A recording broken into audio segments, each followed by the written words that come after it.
세상에 떠도는 기묘한 괴담들. 첫 번째 이야기, 강원도 춘천의 어느 펜션에서 실제로 겪었던 실화괴담. 저는 올여름 친한 오빠들과 친구들, 언니들과 함께 8명 있어 펜션을 빌려 1박 2일 여행을 갔습니다. 펜션은 넓은 방이 2개 있었고 시설이 깔끔했음에도 불구하고 유난히 다른 곳보다 저렴한 숙박비 때문에 다들 만족하며 짐을 풀고 놀기 시작했습니다. 펜션에서 밤늦게까지 먹고 마시고 놀다가 일행 중 4명은 지쳐 옆방으로 잠을 자러 갔습니다. 남은 저를 비롯한 4명은 다른 방에서 계속 떠들고 노는데 얼마나 시간이 지났을까 갑자기 자러 간 언니 중 한 명이 천천히 엉금엉금 기어 나왔습니다. 그러더니 방문과 현관문 사이에 놓인 냉장고에 머리를 쿵쿵쿵 박는 것이었습니다. 그렇게 머리를 박더니 다시 자던 방으로 엉금엉금 기어 들어갔습니다. 잠이 덜 깬 건지 술 취해서 더 그런지 우리는 너무 웃겨서 깔깔거리며 웃었는데 점차 아무도 웃지 않게 되었습니다. 왜냐하면 방으로 기어 들어간 언니가 다시 천천히 기어 나오더니 또 냉장고에 머리를 쿵쿵쿵 박고 다시 들어갔다가 다시 나와서는 쿵쿵쿵 반복하기 시작했습니다. 점차 우리는 무서워져서 언니를 깨워야겠다며 억지로 일으켜 잠을 깨웠습니다. 그랬더니 정신을 차린 언니가 마구 울기 시작했습니다. 그렇게 울다 지쳐서는 우리가 놀고 있던 방구석에 자리를 잡고 다시 잠을 청했습니다. 우리는 괜히 오싹하기도 하고 기분이 묘해져서 더 놀 기분이 나지 않아 다들 그 방에서 한 자리씩 차지하고 잠을 청했습니다. 다음 날 짐을 싸서 집으로 돌아오는 길에 우리는 궁금해져서 그 언니에게 어젯밤에 왜 그랬냐고 물었습니다. 그러자 그 언니를 비롯해서 옆방에서 잠을 자던 3명의 친구들까지 전부 표정이 어두워졌습니다. 그 친구 중 한 명이 천천히 입을 열었습니다. 그 말은 이러했습니다. 옆방에서 자던 언니를 비롯한 일행 4명은 그날 동시에 가위에 눌렸답니다. 그리고 4명이 동시에 어떤 머리를 산발한 여자 귀신을 봤다더군요. 그 여자 귀신이 가위에 눌린 4명을 천천히 둘러보더니 결정했다는 듯 그 언니의 머리채를 잡더니 밖으로 질질 끌고 나가더랍니다. 그 언니는 당연히 끌려나가지 않기 위해 저항을 했고 그러다 냉장고에 머리를 쿵쿵쿵 박았고 냉장고에 걸려 귀신이 머리채를 놓치면 언니는 다시 방으로 도망갔고 또 끌려 나오길 반복했다 하더라고요. 그리고 나머지 3명은 가위에 눌린 채 언니가 귀신에게 끌려다니는 광경을 지켜봐야 했다 하더라고요. 두 번째 이야기, 공포의 파란 얼굴. 첫눈이 내렸다. 하지만 눈이 내려도 고등학생인 나에겐 아무 의미가 없었다. 어느 날과 다름없이 야자까지 끝내고 온 나는 피곤해 지쳐 잠이 들었다. 몇 시간이나 잤을까? 갈증을 느껴 잠에서 깼지만 이불 밖에 한기가 싫었고 잠에 취해 이불 안에 누워 있었다. 그리고 순간적으로 방금 꾼 꿈의 내용이 머릿속을 스쳐갔다. 정확하지는 않지만 새파랗게 질렸다는 표현을 쓰기에는 말 그대로 파란 얼굴의 여성이 나를 응시하고 있는 꿈이었다. 눈동자가 크고 찢어진 눈은 눈이 곧 튀어나올 것 같았다. 꿈 내용이 생각나자 눈뜨기가 무서웠다. 평소 옷장 위에 귀신이 있지는 않을까, 아니면 책상 아래에 있지는 않을까. 그것도 아니면 뒤를 돌면 귀신이 나를 마주하고 있지는 않을까 싶을 정도로 겁이 많은 나니까 말이다. 갈증과 동시에 화장실도 가고 싶었다. 하지만 무서워서 눈을 한참 감고 있었다. 잠이 안 왔다. 잠들기 전 스탠드를 켜놓고 잤으니 괜찮겠다 싶었다. 불빛이 있는데 귀신은 없겠지라고 위로했다. 없는 용기, 있는 용기를 다 쥐어짜내어 눈을 떴다. 방 안 구석구석을 확인해보니 아무것도 없었다. 다행이다 싶어 문으로 시선을 돌렸다. 한 뼘 정도 열린 문 틈새, 문틈의 가장 위쪽에서 2개의 눈과 내 눈이 마주쳤다. 파란 얼굴이었다. 꿈속의 그 여자다. 움직일 수가 없었다. 수직으로 우리가 서 있듯이 서 있는 게 아니고 지면과 수평으로 누워 있듯이 문 틈새로 오로지 눈만 보였다. 아니, 어슴푸레하게 눈 옆부분과 콧등, 그 파란 얼굴의 형체도 보였다. 정체를 모르는 그것은 또 있었다. 그것도 옆으로 누운 채로 문 틈새로 나를 주시하며 심장이 빠르게 뛰고 공포에 사로잡혀 그 눈을 쳐다보고 있었다. 그 순간이었다. 사람이 떨어지는 속도로 그 눈동자가 나를 주시하는 그 눈동자에 그 얼굴이 바닥으로 떨어졌다. 아침이었다. 잠에서 깨자 아랫배가 욱신거리도록 화장실이 가고 싶었다. 급히 화장실을 다녀와서 물을 마시고 학교에 갈 채비를 했다. 그러다 또 어제의 꿈이 머릿속을 스쳤다. 어제 그런 꿈을 꿨었지. 꽤나 무서운 개꿈이네. 아침밥을 먹고 교복을 입기 위해 다시 내 방으로 들어갔는데 문고리에 웬 긴 머리카락 몇 가닥이 걸려 있었다. 우리 가족은 머리카락이 다 짧은데. 세 번째 이야기, 대학가 저렴한 집에 숨겨진 비밀. 대학에 다닐 무렵의 이야기다. 그 무렵 이런저런 일들이 있어서 기분 전환도 할 겸 이사를 할 생각이었다.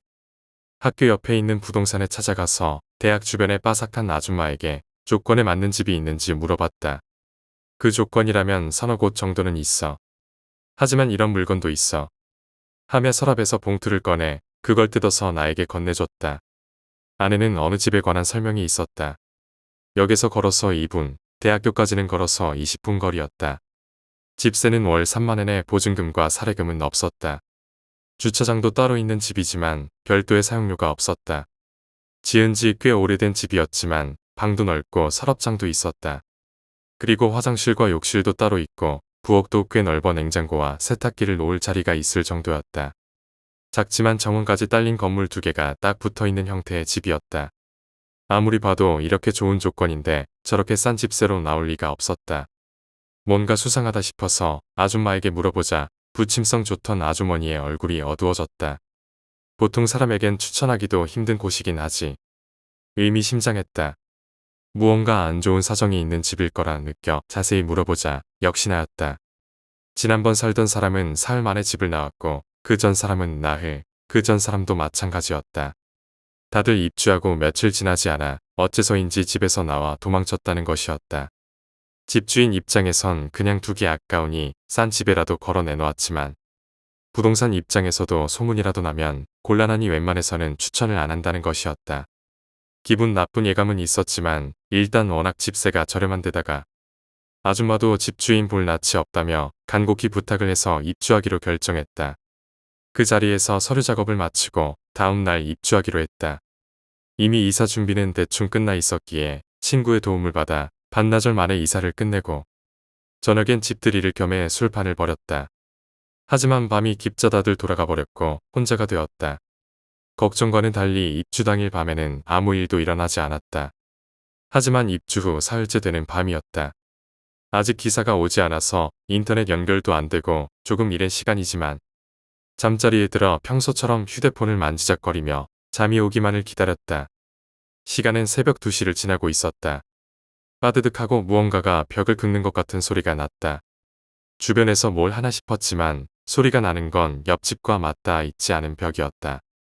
그래서 나는 올 것이 왔구나 하는 심경으로 반쯤 체념하고 마음을 굳게 먹었다. 소리는 계속 이어져 발 아래에서 시작해 점점 올라가더니 마침내 천장에서 소리가 들리기 시작했다. 천장까지 올라간 그것은 이제 쾅쾅거리며 지붕 위를 뛰어다니기 시작했다. 곧이어 커튼이 쳐있는 창 너머로 무언가가 떨어지는 것 같은 소리가 나더니 소리가 멎었다. 겨우 한숨 돌린 나는 친구에게 연락이라도 해야겠다 싶었다. 하지만 또 다시 빠드득하는 소리가 창밖에서 들려왔다. 보면 안 된다는 생각과 보고 싶다는 호기심이 파이 정도였다. 하지만 앞으로 여기서 살 거라면 정체를 확인해야 한다는 생각에 나는 자리를 박차고 일어나 커튼을 열었다.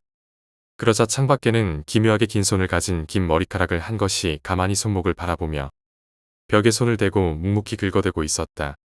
나는 아무 말 없이 커튼을 치고 부엌에서 소금을 가지고 와서 창문 옆에 두고 잤다. 빠드득하는 소리는 계속 들려왔다. 그리고 나는 다음 날 부동산에 찾아가 아줌마에게 역시 귀신이 나오네요 라고 했다. 그러자 아주머니는 역시 그렇구나 라고 기운 없이 말하더니 다른 집을 소개시켜주겠다고 했다. 하지만 나는 거절했다. 그러자 아줌마는 5만 엔을 내게 건네주며 못 버티겠으면 나와. 바로 다른 집을 소개시켜줄게 라고 했다. 그리고 그날 밤도 역시나 2시가 되자 빠드득하는 소리가 나고 천장을 뛰어다니는 소리가 들리고 밤새도록 벽을 긁는 소리가 들려왔다. 하지만 나는 무시하고 잠을 잤고 일주일 정도 지나자 그 소리는 들리지 않게 되었다. 하지만 그 이후로도 종종 한밤중에 자고 있으면 이상한 시선이 느껴져 깨어나곤 한다. 그러면 언제나 방 안에 그 귀신이 쪼그려 앉아 나를 째려보고 있지만 나는 무시한다. 졸업한 후 직장을 근처에 얻게 되어 나는 지금도 이 집에 살고 있다.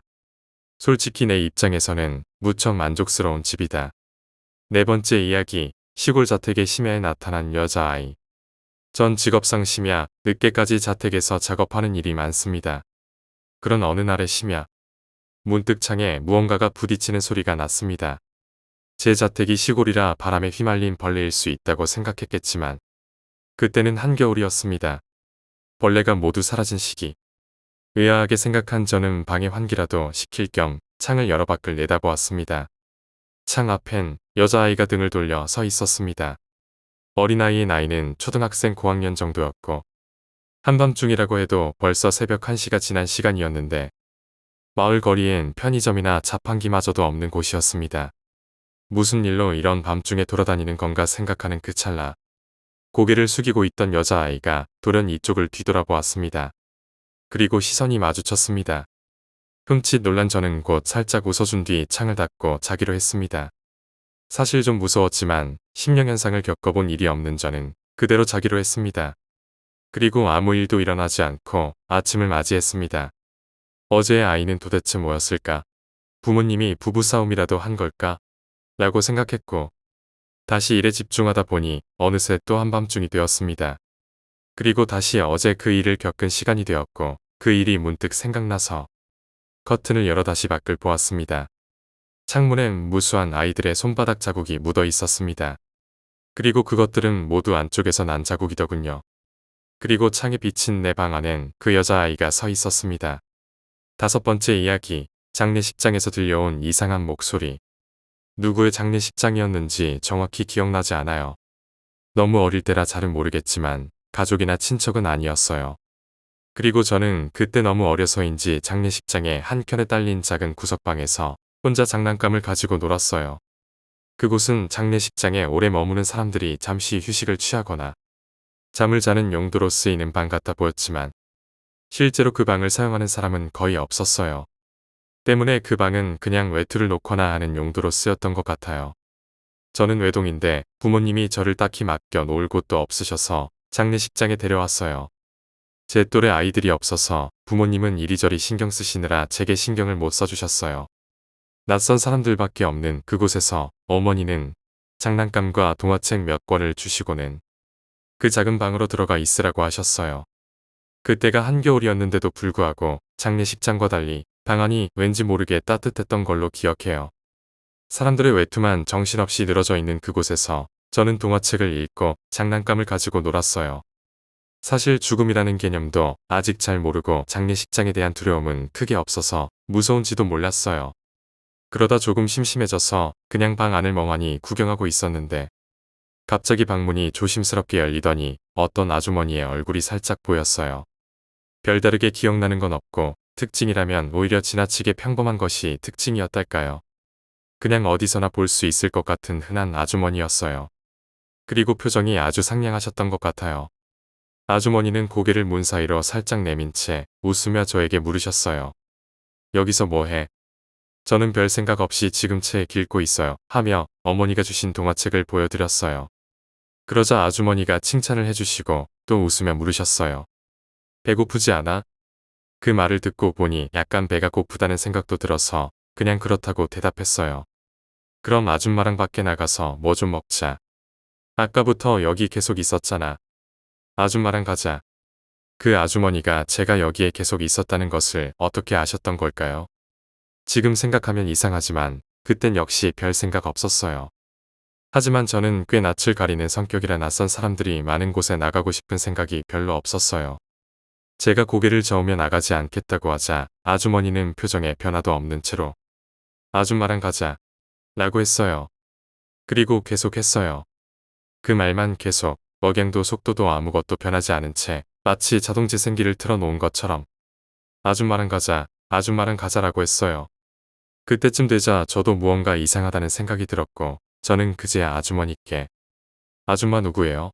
라고 물었어요. 그래도 아주머니는 대답하지 않은 채 같이 가자고 반복하셨어요. 뭔가 불안함을 느낀 저는 조금 있다 집에 갈 거예요. 라고 거짓말을 했고 그럼에도 아주머니는 떠나지 않았어요. 무서워져서 목소리가 조금 커진 채로 아줌마 누구냐고요? 하고 물어보았고 계속 그 답답한 대화는 이어졌어요. 제 목소리를 들었는지 아버지께서 방 쪽으로 오시며 제 이름을 부르셨어요. 무슨 일이니? 여기 아주머니가 자꾸 말 시켜서요. 아줌마? 어떤 아줌마? 아주머니는 여전히 문 옆에 찰싹 달라붙어 얼굴만 살짝 내민 채로 서 계셨어요. 아버지는 문 앞에 서 계셨으니 위치상으로는 바로 옆에 계셨던 거예요. 아빠 옆에. 하지만 아버지는 자꾸 아무도 없다며 아무것도 안 보인다고만 하시니 정말 답답했어요. 바로 옆에서 계속 보고 있고 아직도 계속 아줌마랑 가자 라고 말하고 있는데 물론 그 상황이 아버지도 답답하셨을 거예요. 결국에 아버지는 얘가 잠아서 헛것을 보나 보다. 이제 곧 집에 갈 거야. 잠시만 기다려라고 말씀하시고는 다시 다른 곳으로 가버리셨어요. 문을 활짝 열어놓고요. 그때까지도 그 아주머니는 계속 있었어요. 전 답답하고 억울한 마음에 벌떡 일어나서 그 아주머니에게 다가갔어요.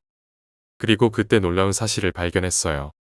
아주머니는 당시 문 너머로 얼굴을 반쯤 내밀고 계셨고 한 손으로는 문을 잡은 채 빼꼼히 쳐다보는 자세였어요. 그런데 제가 아주머니를 가까이서 보는데 뭔가 이상하다는 생각이 들었어요. 아주머니를 지나쳐 문을 넘어가 버리자 아주머니의 뒷모습이 보였는데 정확히 얼굴 반쪽과 문 너머 보였던 손 하나를 제외한 몸이 없었어요. 공중에 얼굴 반과 손 하나가 문을 붙들고 둥둥 떠 있었던 거예요. 제가 그 뒷모습을 보며 벙쪄 있으니 아주머니가 천천히 고개를 돌렸고 여전히 얼굴 반쪽과 손 하나로 문을 붙든 채로 저를 쳐다보며 똑같은 말을 반복했어요.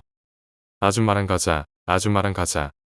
저는 너무 무서워서 소리를 질렀고 엄마에게 달려가 엉엉 울며 이상한 아주머니 얼굴이 떠 있다느니 몸이 없는 아주머니가 말을 건다느니 알 수 없는 말을 횡설수설 늘어놓았어요. 엄마는 뭔가 이상하다 싶어 집으로 데리고 갔다고 하더군요. 지금도 누군가 방문을 열고 얼굴만 내밀고 이야기하는 게 굉장히 무서워요. 6번째 이야기, 호주에서 벌어진 나기의 미스터리한 죽음. 고모와 호주에서 친하게 지내던 가족 중에 태어난 지 얼마 안 된 아기가 엎드려 자다가 질식해서 죽은 사건이 발생했습니다. 근데 소름 돋는 건 그 아기가 죽기 전에 발생한 일들입니다. 아기가 죽기 바로 직전에 그 가족이 한국으로 갈 일이 생겨서 돌도 안 지난 아기를 포함한 네 가족이 여권용 사진을 찍으러 갔습니다. 엄마, 아빠, 3살이 채 안 된 첫째, 그리고 아기 순서로 사진을 찍었고 다음 날 사진관에서 아기 사진이 제대로 안 나왔으니 다시 찍으러 오라고 했습니다. 그래서 고모가 같이 있다가 거길 따라갔는데 정말로 엄마, 아빠, 첫째는 칼라로 또렷하게 아주 잘 나왔지만 아기 사진만 정말 이상할 정도로 얼굴에 눈, 코, 입이 번진 듯이 흐릿하게 나오고 색감도 흑백처럼 나왔습니다. 그래서 아기 사진을 다시 찍었지만 계속해서 비슷한 사진만 나왔습니다. 그렇게 4번을 연거푸 찍었지만 실패로 돌아갔고 결국 사진사가 도저히 이 아기 사진을 못 찍겠다고 해서 그 중에서 그나마 잘 나온 사진을 쓰기로 했다고 합니다. 그리고 일주일 뒤 한국을 가지 못하고 아기는 죽고 말았습니다. 또 그 아기가 죽기 한 달 전에는 이런 일이 있었습니다. 호주에는 동물들이 굉장히 많은 편이라 커다란 새들이 많습니다. 근데 그 새에는 아주 무서운 벼룩이 있어서 집 안으로 새가 잘못 들어오면 집 안을 완전히 방역해야 한다고 합니다. 그런데 그날은 한국 아줌마들이 아기들을 데리고 한 집에 모여서 아기들을 보며 거실에서 한참 놀고 있었는데 열린 창문으로 그 벼룩새가 들어오고 말았습니다. 새를 내쫓느라 다들 난리가 났고 아니나 다를까 그날 밤에는 그 집에 모여있던 엄마부터 아기들까지 다 벼룩에 물려서 온몸이 빨갛게 부어오를 정도로 물렸습니다. 그런데 유독 그 아기만 한 곳도 안 물렸습니다. 다들 이상하다며 혀를 찼습니다. 그런데 그때 그 자리에 있던 사람들은 지금도 그 아기가 곧 죽을 기운이 있어서 벼룩도 안 건드리고 사진도 안 남기고 떠난 것 같다고 말합니다. 7번째 이야기, 전철역 귀신의 비밀. 난 누가 고르라면 당연히 하나 딱 고를 수 있는 그런 경험이 하나 있어. 그러니까 언제쯤이었더라. 갑자기 이야기 꺼내려니까 정확히는 생각 안 나는데 대충 시기는 군대 갔다가 막 대학에 복학한 시점이었어. 뭐 안 그런 사람이 더 많겠지만 망치는 대학생들 심심찮게 볼 수 있잖아. 바로 그게 나였어.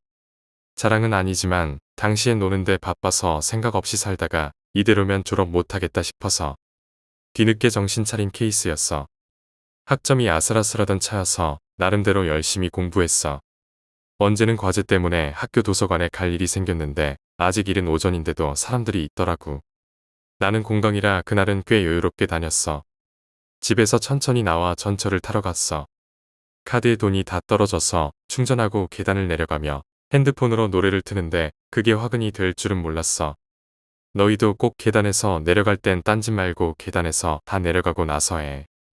이건 정말 진심으로 하는 충고야. 노래 목록 뒤져보면서 뭐 들을 만한 거 없나.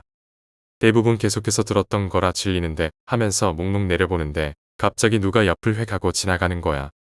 깜짝 놀랐어. 하마터면 넘어질 뻔했거든. 아씨 뭐야 하며 봤는데 아저씨 한 명이 전철 온다며 허겁지겁 계단을 내려가는 거야. 근데 사실 그런 사람이 한둘 아니니까 그냥 신경 끄고 내려가려던 그 순간 사고가 났어. 전철이 막 들어오는 시점이었는데 스크린도어 그게 우리 역에는 없었어. 이 역이 특정 시간대에만 사람이 좀 타고 하루의 대부분은 거의 사람들이 타고 내리는 일이 적어서 스크린도어가 없었는데 그게 문제였던 거야. 요새 사람들의 문제인 게 바로 손에서 떼어놓질 못하는 핸드폰이었어. 전철이 오기 직전까지 눈을 떼지 못하고 난간에 기대서 웹서핑을 하던 그 여자 한 명이 그만 아저씨와 부딪혀서 순간적으로 앞으로 기울었어. 옆에서 보기엔 정말 순식간이었어.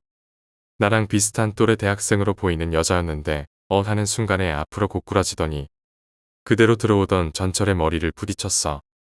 공포영화에서처럼 목이 날아간다던가 하는 끔찍한 상황까진 아니었지만 겉보기에도 그 충격이 어마어마해 보였어.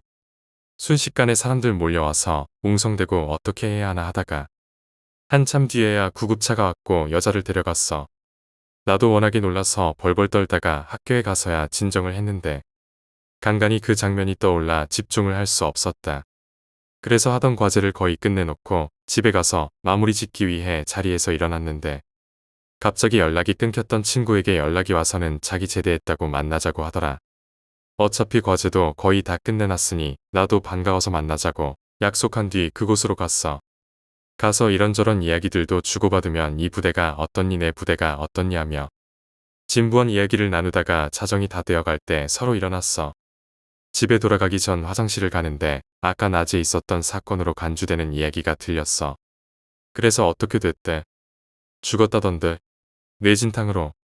그 언니, 우리 언니 친구였거든. 아까 옆에 있던 사람으로서 곁에서 봤을 때 출혈은 많이 없어 보였는데 뇌에 충격이 심했나 보다 싶었어.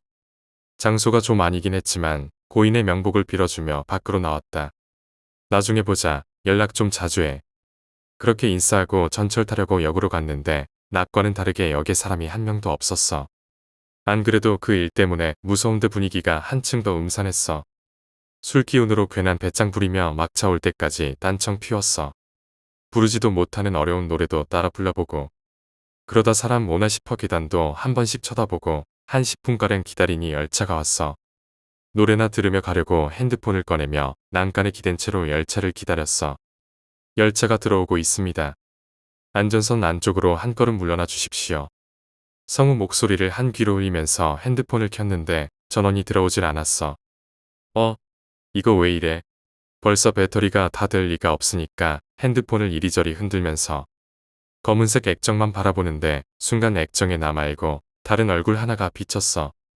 너무 놀라서 몸까지 떨리는데 그 순간 갑자기 몸이 앞으로 쏠렸어. 마치 아까 낮에 사고 난 여자처럼 몸이 훅 기울었는데 무의식적으로 난간을 손으로 붙잡고 반대쪽으로 허리를 확 꺾었어. 그 덕에 열차가 눈앞에 스쳐 지나가는 선에서 끝낼 수 있었는데 내 정신은 혼미해졌어. 이게 무슨 일인가 싶어서 주저앉아 있는데 막차가 떠나가려는 소리에 정신 차리고 허겁지겁 열차에 올라탔어. 치익 소리 내며 문이 닫히고 의자에 앉아 핸드폰을 켰더니 그제서야 전원이 들어오더라. 어찌된 일인지 영문도 모르고 식은땀 맺힌 손으로 핸드폰만 쥐고 있다. 열차가 떠나갈 때 창문을 봤는데 술 마셔놓고도 기절할 뻔했어. 도저히 술 기운으로 버티기엔 어려운 광경이 눈앞에 보였거든. 여자 하나가 처박았다는 표현에 가깝게 얼굴을 창문에 붙인 채로 눈 굴리면서 열차 안을 이리저리 살펴보더라. 근데 차 안엔 나와 저 멀리에 앉아서 졸고 있는 아저씨 한 명밖에 없었는데 눈이 왼쪽으로 한 번, 다시 오른쪽으로 한 번 오는 도중에 나랑 딱 마주쳤어. 시익 웃더라. 나를 보고 웃는 게 분명했어. 이게 무슨 영문인지 모르고 원인 파악도 못하고 역에 도착하자마자 미친 듯이 뛰었어. 식은땀이 손을 넘어서 등에도 줄줄 흐르더라. 엄마는 자고 있고 아버지는 아직 안 들어오셨어. 혼자 헉헉거리면서 부엌에 가서 물을 마시는데 갑자기 누가 내 어깨를 툭 건드는 바람에 들고 있던 컵을 떨어뜨렸어. 두드린 사람은 엄마였었는데 왜 그래? 무슨 일 있어? 하며 내 얼굴을 살펴보셨어. 당연히 땀이 비 오듯 나니까 걱정하셨겠지. 난 그냥 갑자기 나와서 놀랐다고 하고 샤워하러 화장실에 들어갔어.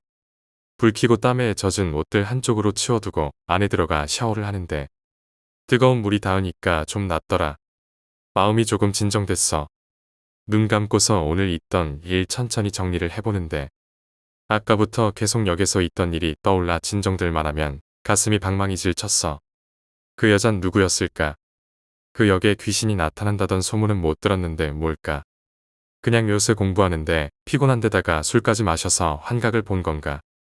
심지어 그런 일까지 눈앞에서 목격했으니 그럴 만했나 하며 혼자서 한미화를 했어. 그런 내가 바보였어.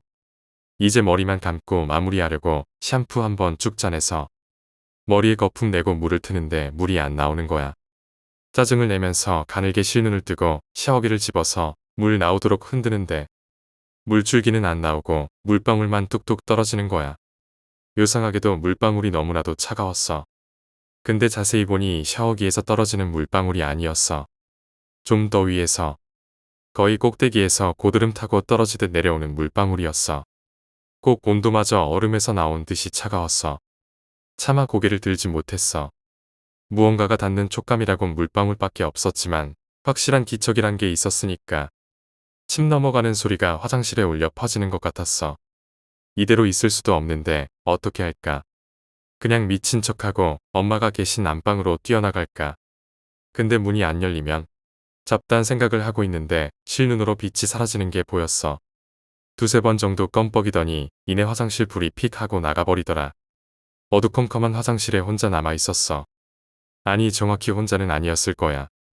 얼어붙은 듯이 욕조 안에 쭈그려 앉아서 시간이 얼마나 흐르는지도 모른 채 있다가 머리에 칠한 샴푸 탓에 눈이 따가워지기 시작했어.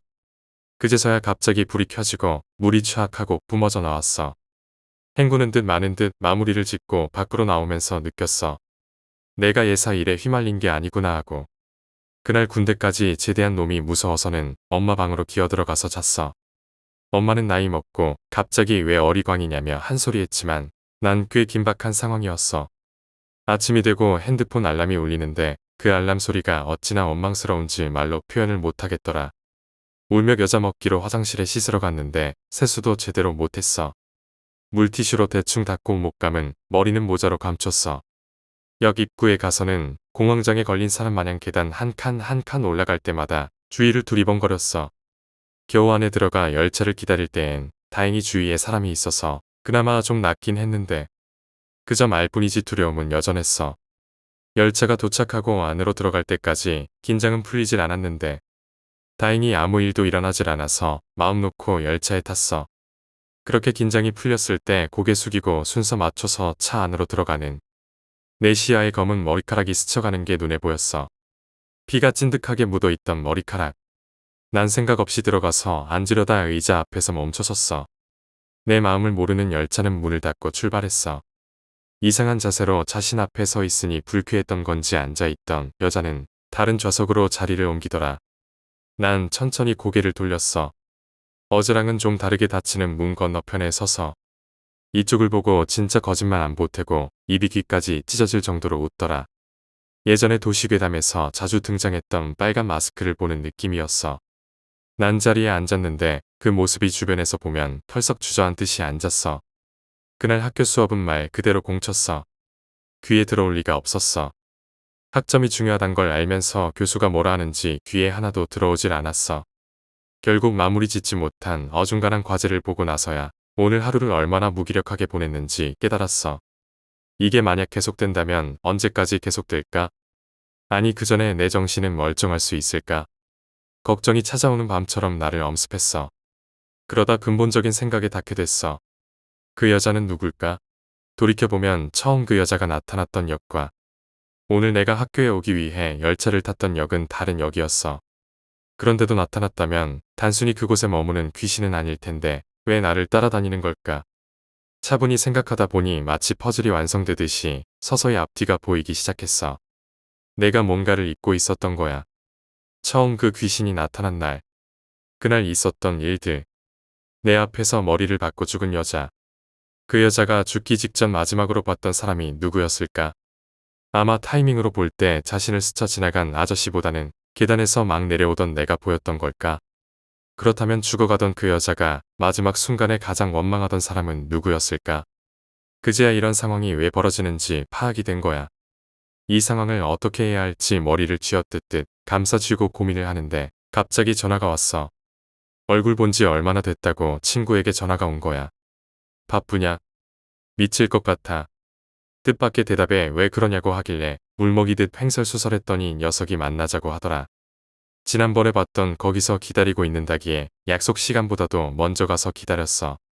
그렇게 만나서 인사치레로 쓰잘데기 없는 말 주고받다가 그 친구가 먼저 물었어. 왜 그러는데? 차마 어떻게 말해야 할지 몰라서 또 횡설수설하다가 진정하고 있는 그대로 처음부터 지금까지 단 며칠간에 있었던 일들을 이야기해줬어. 의외로 진중하게 이야기를 들어주더라고. 그 덕에 나도 차분하게 말할 수 있었어. 자초지종을 다 듣고 난 녀석은 마치 이 분야의 전문가인 것마냥 순서대로 해결 방법을 제시했어. 일단 오해를 풀어야지. 지금 생각하면 다소 무책임한 발언이었지만 당시 나한테는 아군이 생겼다는 느낌에 너무 든든했다. 일단 어떻게든 접점을 찾아야 해서 여자에 대해 수소문하는 것이 최우선이었어. 하지만 그 여자가 마지막으로 실려갔던 병원도 학교도 부모도 모르는 상황에서 막막했어. 그 언니 죽었다며? 너한테는 말 안 해줬었나? 그렇게 절망하던 내게 덜 나위 없는 기회가 찾아왔어. 한 번이지만 난 익은 그 목소리. 지난번에 들었던 목소리였어. 난 화장실에서 뛰쳐나왔어. 저기요.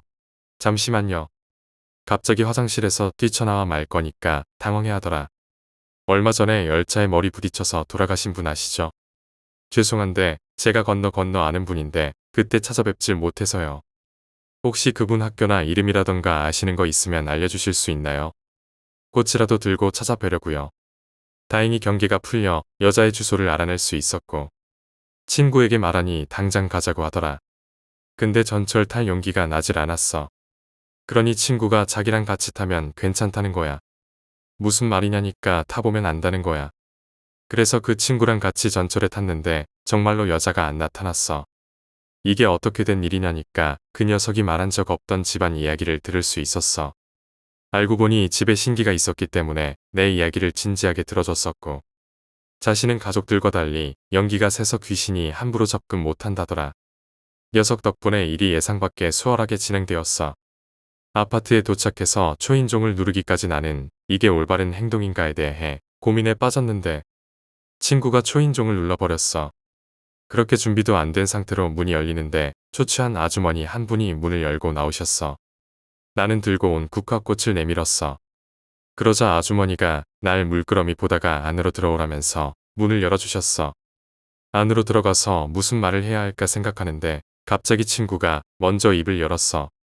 따님에 대해 말씀드릴 게 있어서요. 우리 딸이요? 무슨? 그러고는 나를 쳐다봤어. 난 녀석의 눈을 쳐다보다가 무슨 의도인지 알고 그날 있었던 일에 대해 숨김없이 사실대로 말했어. 그때 무서워서 외면하고 도망친 점은 정말 죄송합니다. 그리고 말인데요. 이걸 믿으실지는 모르겠는데 난 아주머니에게 요 며칠간 따님이 나를 찾아오는 것 같고 정황상 그녀의 마지막 눈에는 내가 비쳐서 그 원한 탓에 그러는 것 같은데 지금 나는 너무나도 힘들다고 솔직하게 말씀드렸어. 이 이야기를 듣는 아주머니는 아무 말도 없으셨지만 그 눈엔 살기가 느껴졌어. 그럴 수밖에. 자신의 딸이 무고하게 죽었는데 그 어느 부모가 아무렇지도 않을 수 있겠어. 그 눈빛이 열차에서 날 찾던 여자의 눈빛보다도 무섭게 비춰졌어. 혹시 따님이 꿈에 나오거나 한 일은 없었나요?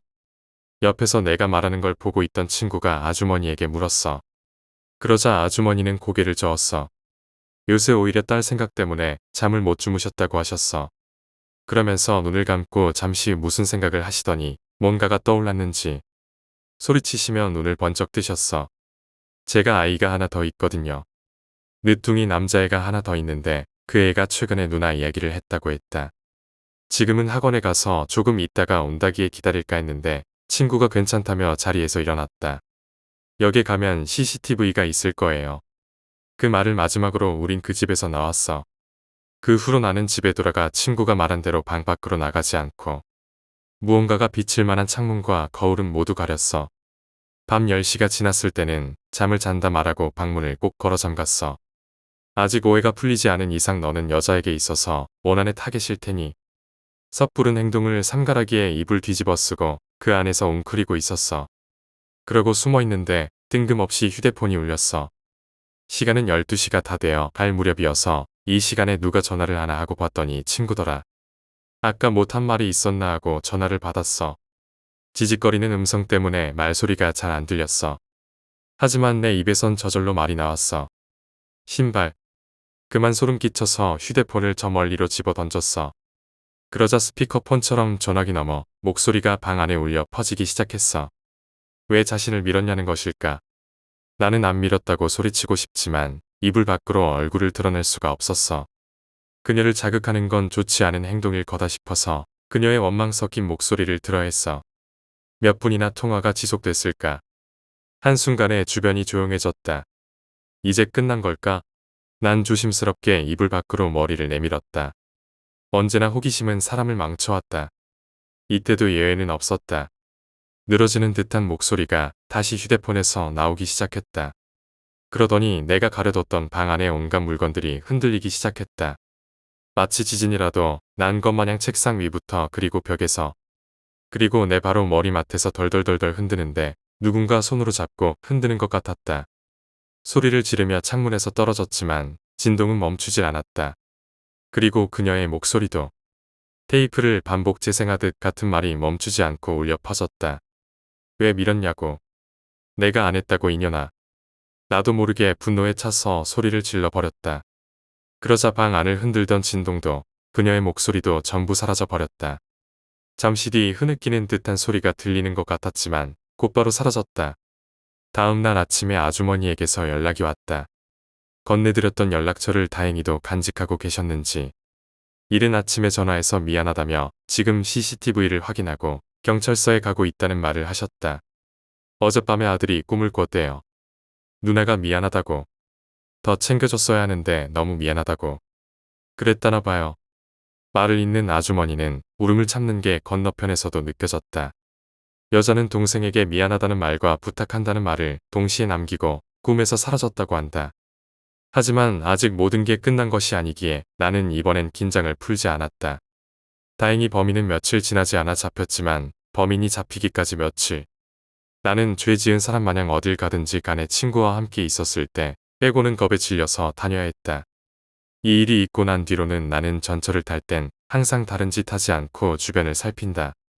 혹시라도 누군가의 마지막에 옆에 있다면 그 눈에 들어가지 않기 위해서 말이다.